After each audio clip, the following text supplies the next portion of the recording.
Hello, everybody. Good evening. This is Mr. Barry here from Addison Community Schools. And among my subjects I teach economics. So, what is economics all about? It seems to me like one of those social studies subjects that kind of throws a lot of students off. They're not really sure what to make of it. In fact, I kind of asked that early on in the course, and a lot of times students are like, I don't really know what econ or economics is all about. So, I'm here today to kind of tell you a little bit more about it. Firstly, our course is divided up into 4 different units, and the first one is on the market economy. Many would call this more microeconomics. And really, what the whole course starts with is asking about choices.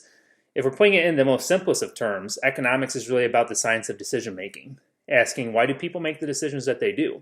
And in an economy, why do we make what we make? Why do we decide how much to make? And how do we decide how to make these as well? These are some of the major economic questions that we consider.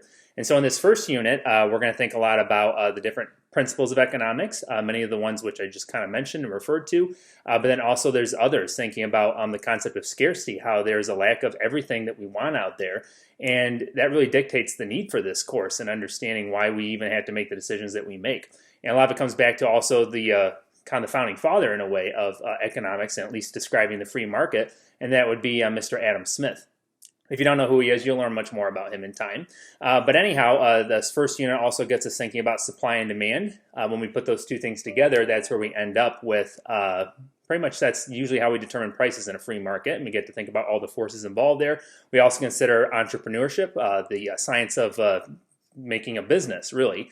And that is kind of something I was hinting at a little earlier with my intro music, referring to a major project that we will conduct during the school year. I look forward to it. The second unit, we look at the national economy. Some would say this is more of national economics or macroeconomics, because as it turns out in our economy, even though we call ourselves free market or capitalist economy, the government does play a role. So technically we're a mixed economy, fun fact. And that's because, again, the government does play a role in the economy. We're going to figure out all the ways the government does play a role. They perform all kinds of functions. We're also going to ask ourselves, how do we measure an economy? How do we tell if an economy is doing well or not? And how does our economy compare with those around the world? So we'll consider GDP, unemployment, inflation, some other of those measurements. In the third unit, we're going to get into international economics, seeing how our economy in the U.S. compares to those from around the world, and maybe seeing how the two, our economy with 194 other economies out there, how they interact with each other, especially based on trade, the concept of comparative advantage, and so on. Finally, in the fourth unit, we'll get into personal finance, thinking more about economics for just you as an individual, thinking about how can I save money, how does checking work, how does credit work, and all kinds of those really life skills I think a lot of upperclassmen in high school are yearning to learn more about as they head off into the real world.